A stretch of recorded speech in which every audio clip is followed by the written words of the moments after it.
hoje a gente vai falar sobre o fruto do Espírito Santo. Semana passada a gente ainda viu esse batismo, né, no Espírito Santo, o ser cheio do Espírito Santo. A gente viu que praticamente é um transbordar, né, de Deus na nossa vida. E a gente viu que é um dom de Deus. E com qualquer dom, você só tem que pedir e receber. Não tem nenhuma mágica, né, não tem nenhum truque, é apenas o teu relacionamento com o Senhor. Você pede e recebe esse batismo com o Espírito. E a gente vai falar hoje, então, sobre o maior sinal, né? A essência desse transbordar do Espírito. E a gente precisa voltar para João 7. E se vocês quiserem abrir lá, em João 7, a gente só vai ler os versículos de 37 a 38.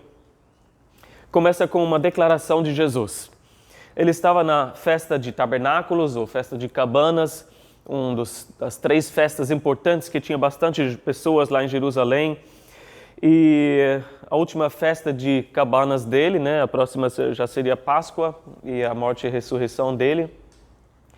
E essa festa é cheia de símbolos, né, porque falava da fidelidade, da provisão de Deus, né, de cuidar de Israel por 40 anos lá no deserto. Às vezes a gente passa por desertos, né, e a gente percebe, não, Deus cuida de nós quando a gente está bem e quando a gente não vê nada, né, e só sente o pó na nossa boca. Deus cuidou, né, desse povo de forma incrível. E foram 3 símbolos principais nessa festa de cabanas que são importantes para nós, e principalmente a terceira. A primeira foi que eles, obviamente, dormiram em cabanas, né? Por isso a festa de cabanas, tabernáculos. Para lembrar, né, por 7 dias, montaram as suas barracas, suas tendas, né? E a família toda foi dormir no chão, né, ao invés da cama confortável. Foi à noite, né, vendo as estrelas no céu e lembrando que Deus foi fiel por 40 anos aos antepassados. Até cuidando das sandálias, né? Por 40 anos não desgastaram as sandálias, né?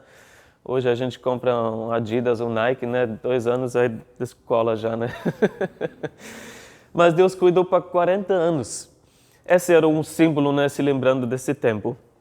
O segundo era que no templo eles tinham 4 candelabros bem gigantes, de 22 metros, que ficavam acesas de noite, para lembrar daquele pilar de fogo, né? Essa coluna de fogo que ficava à noite cuidando e direcionando também. E é nisso que a gente também vê no Evangelho de João, que quando eles ficavam apagadas depois dessa festa, Jesus foi naquele lugar e falou: eu sou a luz do mundo, né? Eu que não apago, né? O meu brilho é para sempre. E o terceiro símbolo tem a ver com água. E era uma procissão dos sacerdotes que por 7 dias eles desciam lá do templo, né? No tanque de Siloam, que era lá no Vale de Quidron. E eles traziam água, né, em jarras de ouro, subiam lá de novo, lá no templo, e derramavam essa água sobre o altar e essas pedras grandes no chão. Lembrando que Deus fez água jorrar da rocha, né, para cuidar dessa necessidade do povo no deserto. Então eram símbolos importantes. O povo ainda cantava os Salmos Halel, né, de Salmos 113 a 118, que começa e termina com Aleluia, né? Então era um momento muito importante, muito lindo, né, mas também cheio dessas lembranças, né, da fidelidade do Senhor sobre os antepassados. Só que no 8º dia, né, ainda fazia parte da festa, era uma comemoração também, só que não tinha o derramar da água. Por quê? No 8º dia, que 8 é sempre o número de novos começos, né? No 8º dia eles lembravam que o povo entrou na Terra Prometida, que Deus também foi fiel em cumprir a sua promessa e levar o povo para essa terra que mana leite e mel, né? Para essa terra que não precisava mais rochas, né, sendo tocadas para abrir, né, e jorrar água, mas era uma terra bem irrigada, é uma terra que não precisava mais de maná, né, plantavam e colhiam, e era uma terra muito abençoada. E foi nesse 8º dia que Jesus foi exatamente naquele lugar onde derramavam as águas, né, ali nesses 7 dias, ele se colocou ali e fez uma exclamação, né, em voz alta. e ele estava de pé. Se você olhar ali no texto, João 7, ele estava em pé, né, exclamando, e geralmente ele levantou-se. Geralmente os rabis, na época, sentavam para ensinar, né, e os alunos ficavam de pé. Então a gente pode até trocar, eu sento aqui, vocês ficam de pé.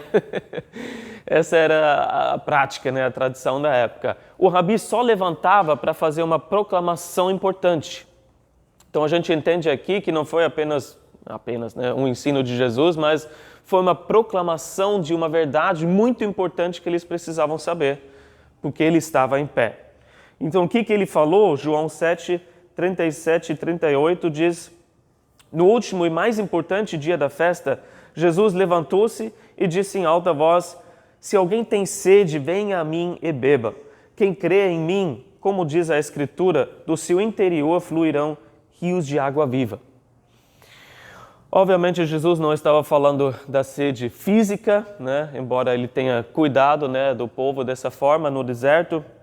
Ele não estava nem falando de uma necessidade assim emocional que a gente tem, né, de ser amado e tudo mais. Mas ele estava falando realmente da fome, da sede que todas as pessoas têm de Deus. Que todos que nascem aqui, né, têm sede e fome de Deus. Todos nós nascemos com esse vácuo, né, com esse buraco. Todos nós desejamos ter um relacionamento real com o nosso Senhor e Criador. E a gente, às vezes, tenta preencher, né, aquilo dentro de nós com outras coisas. Se a gente não preencher com Deus, continua o vácuo, continua esse buraco, né? Nada pode encaixar ali. Eu sempre lembro do meu filho brincando com os bloquinhos, né? Certa idade tem ali a estrelinha, né, triângulo e tudo mais, e não adianta você querer bater, né, com toda a força, não vai entrar, né? Cada um tem a sua forma. E esse vazio que a gente tem, só Deus pode preencher. Mas as pessoas tentam, né? Eu não quero Deus, não quero me relacionar com Ele. E Deus fala, tudo bem, mas você não vai conseguir preencher isso. E as pessoas tentam com qualquer experiência física, emocional ou até espiritual, né, para preencher esse vão e ter uma satisfação e ter um real sentido na vida.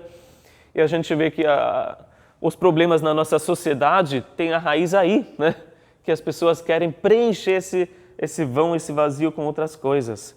Só que a sede fica cada vez maior e a pessoa fica cada vez mais desesperada e vazia. E a gente entende que esse, no final, é a mensagem do Evangelho, né? Jesus mata a nossa sede de Deus. Não tem nada além de Jesus para nos trazer para o Senhor, para ter um relacionamento com Ele. Então Ele fala, vem para mim, né? Através de mim você vai satisfazer toda a sua sede de Deus. E o resultado, nesses versículos que a gente leu, qual é o resultado para aquele que crê em Jesus? Você crê em Jesus? Então, do seu interior fluirão rios de água viva. E no original é até mais forte, porque você pode traduzir esses rios por torrentes, né? E fluir de jorrar, como aquela água que jorrou, né, daquela rocha. Então, do nosso interior vão jorrar torrentes de água viva. Como em Israel, quando vem as chuvas de primavera, aqueles desfiladeiros, né, tem muito deserto, né, e bem rochoso assim. E quando essas enxurradas vêm, essas inundações de primavera, a água vem descendo, né, como um jato. E muitas vezes, infelizmente, também morre jovem, adolescente que fica ali, que não está preparado para aquela chuva, e do nada vem aquela torrente, né, aquela correnteza e leva as pessoas embora. E João interpretou esse fenômeno para nós. O que Jesus estava falando?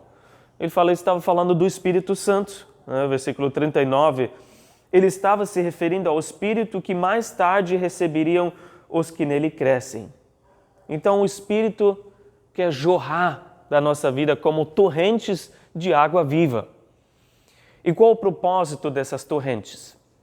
Se você imagina um desfiladeiro, né, lá no deserto de Israel, obviamente nada e ninguém pode parar essa água, né?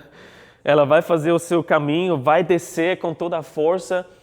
E da mesma forma, a gente não consegue nem deve tentar parar o Espírito fluir e jorrar para fora de nós, né? Obviamente, todos nós temos as nossas experiências pessoais, né? Só nós com o Espírito Santo. Mas a gente não tem como colocar, ou nem deve colocar uma tampa na nossa vida, né? É só até aqui, é para mim, né? Não podemos reter, né, o Espírito Santo. É maravilhoso ser um vaso do Espírito, obviamente, né?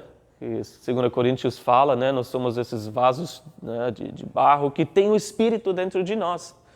Mas o objetivo mesmo do Espírito é para a gente ser um canal da vida dele, para que ele possa fluir através da nossa vida para o mundo necessitado. Ele quer jorrar para esse mundo que precisa, né, de Jesus, que precisa dele, quer jorrar através da nossa vida, através do serviço da nossa vida.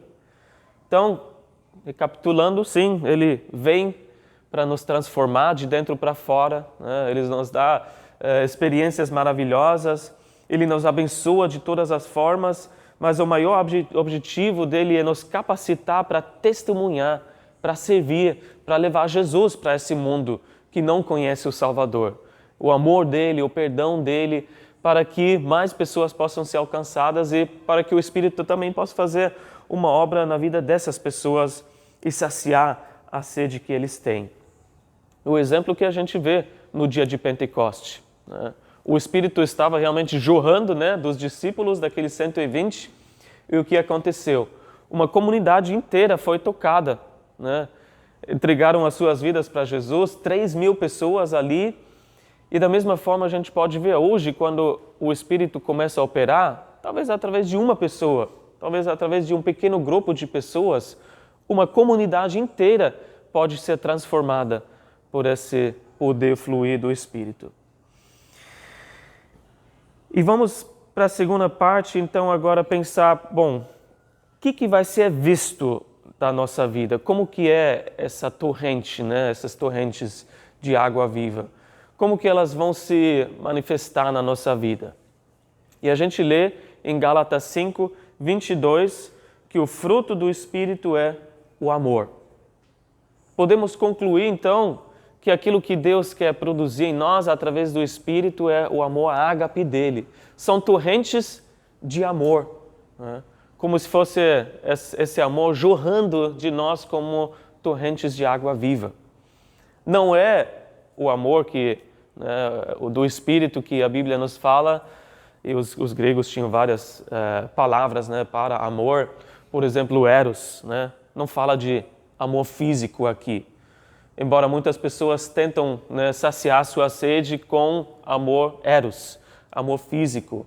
Tentam conseguir uma satisfação instantânea, mas não é isso. Também não é o amor fileu, que é o amor fraternal. Muitas pessoas tentam, através dos seus relacionamentos e buscando amizades significativas, né, se satisfazer, ter uma satisfação na sua vida. E amizades verdadeiras são cada vez mais raras, né? Hoje em dia, pessoas em que você pode confiar e se abrir e tudo mais. E mesmo que você tenha, mais cedo ou mais tarde, se você coloca a sua esperança nisso, vai ser desapontado, porque todos nós somos falhas, né? Essa pessoa, mesmo que tão boa que seja, e talvez seu cônjuge mesmo, né? O seu amigo, sua amiga, mesmo assim vai te desapontar porque não é perfeito, assim como o Senhor. E ainda tinha o amor storge, né, que é o amor da família, para os familiares. Acho que esse é até o mais forte que a gente pode dizer hoje, né, porque principalmente aqui no Brasil, eu diria culturalmente falando, né, a família é tudo, né, você está com a sua família, e é bom e honroso, né, você estar com a sua família, você cuidar da sua família, alguém que daria tudo para a sua família, aliás, são as pessoas que você mais ama, mas às vezes pode ser tanto essa sensação, esse sentimento que até já virou um ditado popular, uma crença popular, vamos dizer assim. Aquele que cuida bem da sua família, ama a sua família e não faz mal para ninguém, vai para o céu, né? Como se isso fosse o suficiente. Mas aí Jesus não precisava vir, né? Se isso é tudo que a gente precisa fazer. Não é por boas obras que a gente vai chegar no céu, mas Jesus veio, teve que mostrar o seu amor ágape, né, sacrificial, para que a gente pudesse chegar no céu. Ele precisava mostrar que ágape é muito mais do que, eu só cuido da minha família. Ele não morreu apenas pela mãe, né, pelos discípulos que ele amava, a sua família praticamente ali na terra, os seus irmãos mesmo, mas ele morreu por todos. Ele morreu, inclusive, por aqueles que o condenaram, que o pregaram na cruz. Foi esse o amor. Então, o amor ágape é muito além do tipo de amor que a gente pode experimentar aqui. E essa palavra, inclusive, na época, na Bíblia, precisava de uma definição. Como que esse amor que só Deus tem, que Deus tem por nós? Como que é esse amor que a gente, pelo Espírito, pode ter? Porque através do Espírito Ele derrama, né, esse amor em nós, como esse amor que a gente deve ter uns pelos outros e por esse mundo perdido. Você pode abrir comigo em 1 Coríntios 13, versículos de 4 a 8. E vocês com certeza lembram, talvez, do último casamento que vocês foram, né? Bem querido nesses momentos. Mas uma coisa para o nosso dia a dia. 1 Coríntios 13, a partir do versículo 4.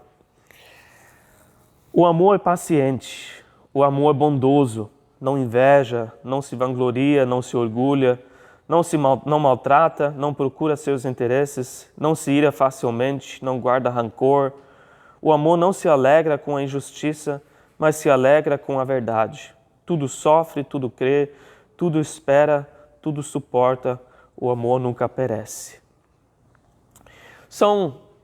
É uma definição tanto para o negativo como para o afirmativo, né? Como que é e o que não é. Então a gente precisa dessas duas formas para definir esse tipo de amor, né? E passando de forma rápida, né? Dá para fazer um estudo inteiro sobre isso, mas a gente entende que é tudo para os outros, né? O amor é paciente. Quando a gente chega no nosso limite e fala, não dá mais não. O amor continua sendo bondoso, né? Mostrando atos de bondade para outras pessoas. O amor não inveja, não se vangloria, não se orgulha, não procura seus próprios interesses. O foco do amor ágape não é no é para mim, né? Eu quero, eu desejo isso, mas é para os outros. O foco são as outras pessoas. Não maltrata, que o amor ágape não vai fazer mal para ninguém. Mas ver realmente como eu posso abençoar aquela pessoa. Não se ira, facilmente não guarda rancor. O amor vai decidir perdoar as ofensas, como Jesus fez, né? Não se alegra com a injustiça, mas se alegra com a verdade. Tem prazer em ver a verdade do Senhor, né, acontecendo e sendo espalhado aqui. Realmente quer o melhor para a outra pessoa, não a injustiça. E tudo sofre, tudo crê, tudo espera, tudo suporta e nunca perece. Faz de tudo, né, para os outros, esse amor ágape, ao ponto de se sacrificar. É tudo. Muito além da nossa capacidade humana, muito além daquilo que a gente pode ter para os nossos familiares, amigos e tudo mais. Então, essa é uma definição de amor que nós temos. Esse tipo de amor, né, Deus quer que venha jorrar da nossa vida para as outras pessoas. Esse é o sinal que as outras pessoas deveriam ver na nossa vida, que nós somos de Jesus. É assim que ele falou para os seus discípulos em João 13:35. Um novo mandamento lhes dou: amem-se uns aos outros, com esse amor ágape, como eu os amei. Vocês devem amar-se uns aos outros. Com isso todos saberão que vocês são meus discípulos, se vocês se amarem uns aos outros.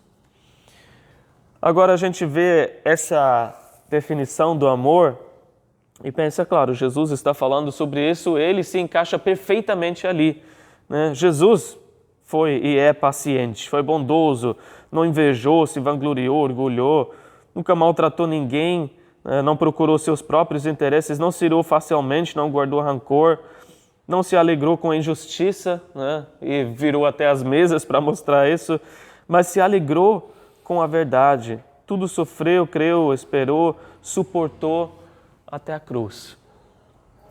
Mas se a gente colocar o nosso nome ali, a gente logo vai parar, né, de ler. O Cris é paciente e bondoso, de vez em quando. E aí a gente para ali, para não passar vergonha. Mas é isso que a gente deseja, é isso que Deus quer fazer em nós. Naturalmente, não temos isso. Não vai fluir de nós, nem que a gente queira, né? Isso tem que ser um fruto do Espírito. O amor ágape fluindo de nós. Se vocês quiserem abrir em Gálatas 5 agora, e vamos ver o fruto de versículo 22 a 23 de Gálatas. Ali fala do fruto do Espírito. O fruto do Espírito é amor, alegria, paz, paciência, amabilidade, bondade, fidelidade, mansidão e domínio próprio. Contra essas coisas não há lei. Paulo fala o fruto, né? Então a gente entende o quê? É singular, né? No final é um fruto só que o Espírito produz em nós, que é o amor. Todas as outras coisas, essas 8, né, que ele menciona, são aspectos, né? São essas manifestações do amor na nossa vida. É como se fosse um fruto, né, um cacho de uvas que é amor. E aí você pega uma, outra uva, né, e você experimenta esses aspectos do amor, que são alegria, paz, paciência e tudo mais.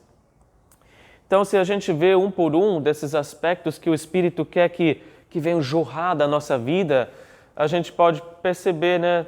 Mas o que é que ainda falta bastante na minha vida, né? Esse daqui Deus já está produzindo em mim, eu quero que Ele produza mais. Mas tem muitas coisas que ainda eu desejo que Ele faça através de mim. Tem alegria, né?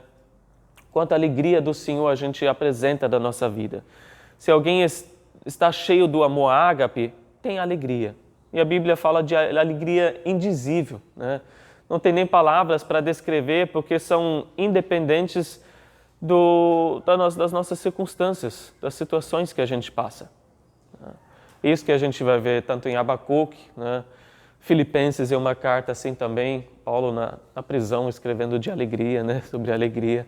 Como que pode? É só no Espírito, no Senhor, que num dia a gente pode ter a maior tristeza e experimentar a maior alegria da nossa vida. Na presença do Senhor, de repente de manhã você perde um ente querido, mas à noite você é tão cheio de alegria porque você chora aos pés de Jesus e o Espírito faz uma obra assim. E essa alegria vai irradiar da nossa vida também e contagiar outras pessoas ao nosso redor, ao eles perceberem que é uma alegria que não é passageira, né, mas vem do próprio Senhor.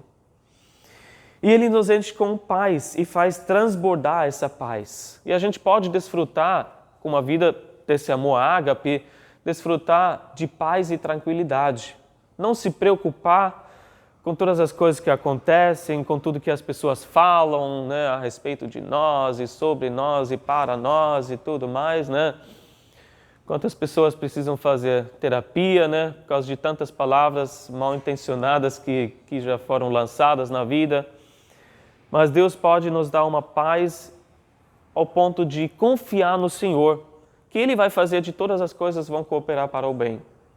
Ele vai cuidar disso, assim como na vida de José no Egito, né? Isso também tem a ver que a gente está em paz com Deus, por causa da nossa reconciliação através de Jesus. E essa paz com Deus nos dá paz em Deus, né, nas circunstâncias, e nos ajuda para estarmos em paz com as outras pessoas também, né? Quanto a nós, a gente deve fazer de tudo para estar em paz com as outras pessoas. E a paciência é outro aspecto do amor, né? Quem tem uma vida cheia do amor ágape tem longanimidade, né? Muita paciência com as pessoas e situações. Uma perseverança que não se deixa abater logo com todo obstáculo que surgir, né?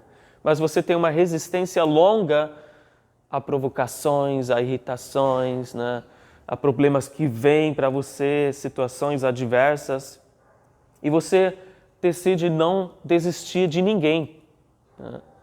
mas você vai lidar, tolerar e perseverar quando é cutucado, quando é incomodado, quando acaba sendo a mesma situação de novo e de novo. Essa paciência que Ele produz em nós. Em quarto lugar, mais um aspecto, a amabilidade, ou benignidade, né? É tocar a vida de outras pessoas de forma gentil. É nos mínimos detalhes. É você prestar atenção naquela necessidade que a pessoa tem e você tocar aquela pessoa através de um tempo que você gasta com ela, né? Ouvindo, prestando atenção, prestando ajuda, ou dando presentes, ou só se interessar por essa pessoa, para que ela se sinta amada, né? Se sinta querida, se sinta especial de alguma forma. É muito agradável estar, né, junto com uma pessoa assim. E Jesus era assim, né? Todo mundo queria estar com Jesus, que Ele era uma pessoa amável, com muita amabilidade. A pergunta para nós é mais, né? Será que a gente é uma pessoa que torna os fardos das pessoas ao nosso redor? A gente torna esses fardos mais pesados ou mais leves, né? E uma pessoa com amabilidade, né, tem esse toque de gentileza que torna o ambiente mais agradável. Em quinto lugar, tem a bondade. E às vezes a gente pensa só, são atos de bondade, mas tem muito mais a ver com aquilo que é bom e certo, e você se levantar e lutar por aquilo que é bom e certo diante de Deus. É você não ter medo de perguntar pelos padrões que Deus tem. E aí, se você também se opor ao mal que está tanto em você como nas pessoas ao seu redor. Ou mesmo crescendo na sociedade, né? E tantas pessoas que têm a bondade de se posicionar e falar, não, isso é errado diante de Deus. A sociedade inteira possa falar que hoje, não, todo mundo tem que ser assim, você tem que aceitar isso ou aquilo, mas Deus tem um padrão e a gente vai se posicionar para isso com toda a bondade. Em sexto lugar, fidelidade, que na verdade é a mesma palavra que a Bíblia usa para descrever a fé. Mas aqui fala de confiabilidade, você ser uma pessoa confiável, você confiar em outros e outras pessoas podem confiar em você. Então a sua palavra é sim, sim ou não, não, né? É você ter um compromisso com o Senhor, você ter um compromisso com o reino de Deus, né? Com a sua missão e você ser comprometido, né? Tanto no trabalho, em qualquer lugar onde você estiver, na sua família, as pessoas podem confiar em você. E você também confiar em outras pessoas. Talvez hoje em dia isso seja o mais complicado, né? Em quem que eu vou confiar? Tem uma meia dúzia de pessoas aí a quem eu posso me confiar. Isso tem a ver com vulnerabilidade, né? Você se abrir. E isso, acredito eu, só pode acontecer mesmo assim no reino de Deus, na igreja do Senhor. E, infelizmente, dependendo do lugar, nem isso. Mas deveria acontecer, para que tenha pessoas com quem você possa se abrir e confiar, se confiar. E em sétimo lugar, mansidão. A mansidão, quem é manso, não tem dificuldade de se submeter, tanto a Deus quanto a outras pessoas, né? É o oposto de sempre querer ter a razão, ser contencioso, teimoso. É você não reagir facilmente com raiva. É você optar por não ficar com aquele rancor, não se irar, não se impor às pessoas. E às vezes a gente tem uma ideia errada de mansidão, né? É todo manso, né? Como se fosse um animal manso, né? Mas na verdade fala de um daqueles cavalos, sabe? Que tem toda a força e foi domada para seguir certos comandos, né? Então não é aquele coelhinho, olha que manso, né? Não tem nem força para fazer nada, mas é aquele cavalo de corrida, né? Aqueles cavalos, né, das Arábias ali que você vê, tem muita força, mas sob controle. A mansidão é força sob controle, controlado pelo Espírito. E, em oitavo lugar, o domínio próprio, que é a gente ter equilíbrio, moderação em todas as áreas da nossa vida. É a gente poder ter autocontrole, né, em todo momento. Você poder dizer não ao seu eu. porque a nossa carne no final é forte, né? A gente precisa reconhecer que há uma luta, uma guerra constante entre a carne e o espírito, e autocontrole, né? Domínio próprio é reconhecer isso. Eu não tenho todo o domínio sobre mim, mas o espírito precisa me dominar, né? Eu preciso ter esse equilíbrio para não seguir os desejos carnais que eu tenho. Eu preciso depender da ajuda de Deus para ter a vitória. Então, a gente meditando nisso, a gente pensa, bom, essa é a torrente de amor que Deus quer que flua através de nós. Como tem sido a minha vida? Como tem sido, né, esse fluir de Deus em relação a esses aspectos do amor? Isso tem saído de mim? E aí a gente volta para tudo que a gente já estudou, né, sobre os dons do Espírito, e a gente fala, é isso que Deus quer para edificar a sua igreja, mas não é o primeiro sinal de que você está cheio do Espírito Santo. Não são as manifestações do Espírito, mas é o amor. Porque se você volta para 1 Coríntios 13, fala, você pode ter os dons mais maravilhosos, né, que vão suprir todas as necessidades, vão cuidar de todas as pessoas, mas sem amor não vale nada. Qualquer dom, quão bom que seja, é vão sem o amor. Então são torrentes de amor que deveriam fluir através de nós, que são frutos do Espírito. E a gente precisa lembrar que um fruto não pode ser produzido por nós, né? Uma árvore não fica aí espremendo até que a maçã sai, né? Mas está conectado com as raízes, né? O ramo está na videira e assim dá fruto. E a gente lembra de João 15 que nos fala, nós precisamos estar na videira. O ramo precisa estar conectado com Jesus. E se nós permanecemos nele, ele permanece em nós e esse fruto vai ser produzido pelo Espírito. Então o nosso foco é permanecer de onde vem a nossa força, de onde todo o poder para ter esse fruto vem. Para terminar, hoje eu só queria ir para outra passagem em Ezequiel 47. Se você quiser abrir Ezequiel 47, versículos de 3 a 5. Com a seguinte pergunta: como que tem sido o fluir do Espírito da nossa vida? A gente vê em Ezequiel 47 um rio que sai do trono de Deus e vai descendo ali e vai formando esse rio de vida. E a gente vê o profeta, nessa visão, nos versículos de 3 a 5, andando por esse rio, caminhando e avançando. E nos versículos de 3 a 5 diz assim, de Ezequiel 47, o homem foi para o lado leste com uma linha de medir na mão, e enquanto ia, mediu 500 metros, e levou-me pela água que batia no tornozelo. Ele mediu mais 500 metros e levou-me pela água que chegava ao joelho. Mediu mais 500 e levou-me pela água que batia na cintura.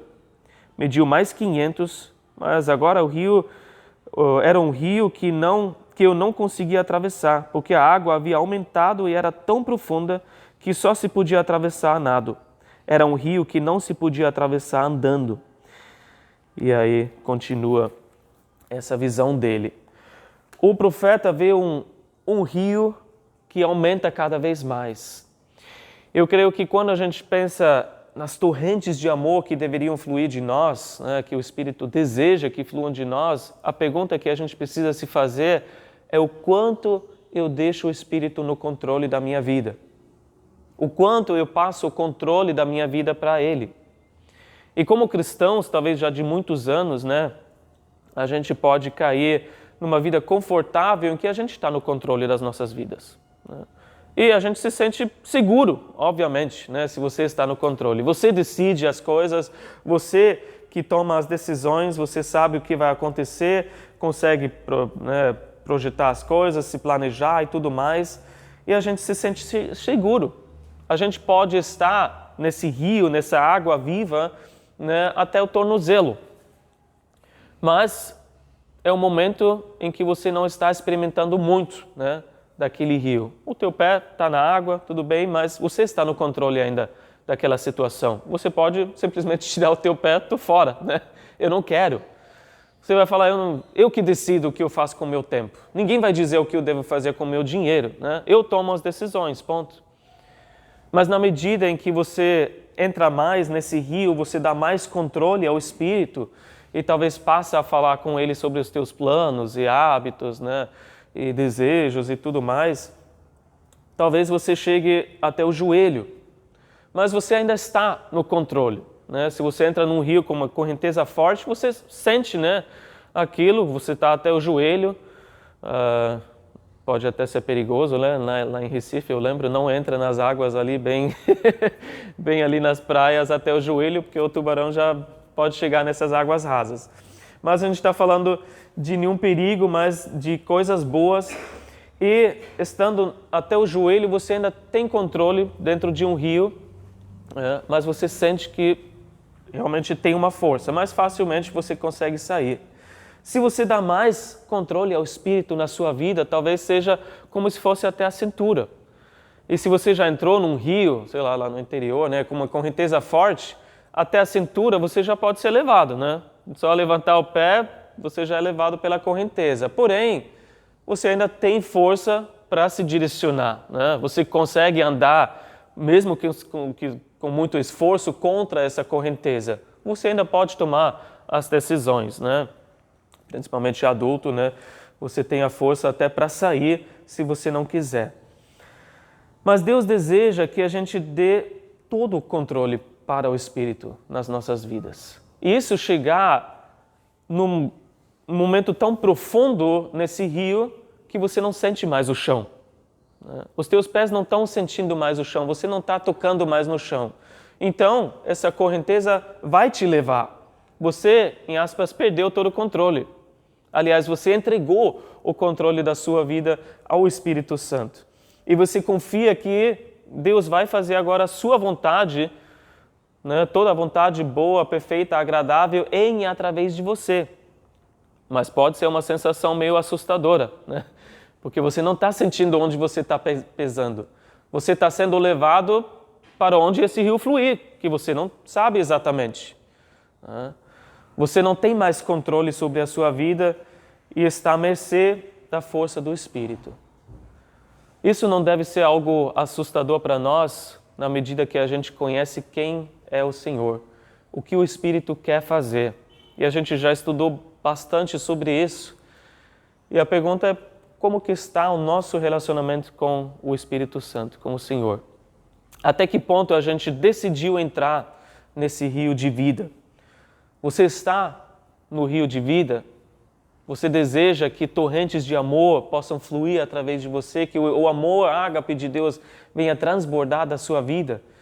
Então você precisa dar mais um passo, talvez, para que você entregue mais controle do Espírito, né, para o Espírito da sua vida.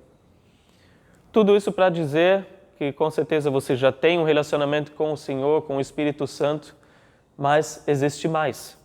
Nós podemos ter mais, o quanto que a gente quiser, para que Ele, através de nós, também possa tocar esse mundo necessitado, as vidas ao nosso redor. Que a gente tenha a vontade e a coragem para tomar esses passos com o Senhor, para chegar no momento que a gente está sendo levado por Ele. Como o vento, a gente não sabe, né, de onde vem, para onde vai, mas a gente sabe que existe algo que acontece quando o vento passa. A gente vê algo acontecendo. Assim conosco. Esse rio do Senhor tem uma direção, que é a vontade perfeita dEle. Que a gente possa entrar nesse rio e ser levado pelo Espírito para pessoas, para lugares, para momentos que a gente jamais sonhou. Mas é isso que Ele deseja fazer em e através de nós. Amém? Vamos orar e a gente tem mais um momento de adoração e oração no final. Senhor, obrigado pela Tua forma gentil, Senhor, sendo cavaleiro nas nossas vidas e não forçando a gente, Senhor, não empurrando a gente para cair nesse rio, mas convidando para entrar nesse rio que tem um fluir tão agradável, Senhor, tão maravilhoso e abençoador. E que o Teu Espírito, Senhor, venha nos encher ao ponto de transbordar e que a gente possa enxergar, Senhor, e sentir esses torrentes de amor, Senhor, fluindo em nós e através de nós. Que o Senhor possa tocar vidas ao nosso redor com esse amor ágape. Nós sabemos, Tu sabes que a gente não tem como produzir isso em nós. Por mais que a gente queira ser assim, Senhor, essa é a nossa luta. E Tu sabes, Senhor, nós precisamos permanecer em Ti, Senhor, de cultivar o nosso relacionamento com o Senhor e ver aos poucos esses frutos crescendo em nós, Senhor, esse fruto e esses aspectos do amor crescendo em nós e saindo de nós. Faz isso, Senhor, em cada um de nós individualmente, em nós como igreja, Senhor. Que o sinal que as pessoas veem, que, Senhor, a marca que nós temos seja o Teu amor ágape. Venha nos corrigir, Senhor, no sentido em que amor a gente tem vivido nas nossas vidas e o que tem saído das nossas vidas. E queremos, Senhor, com fé, confiando em Ti, Senhor, entrar mais um pouco nesse rio, para que possa bater, Senhor, não apenas no tornozelo, mas no joelho, na cintura, e a gente está totalmente, Senhor, inundado nesse rio, totalmente imerso, Senhor, batizado, sim, Senhor, nesse fluir do Teu Espírito, em nome de Jesus. Amém.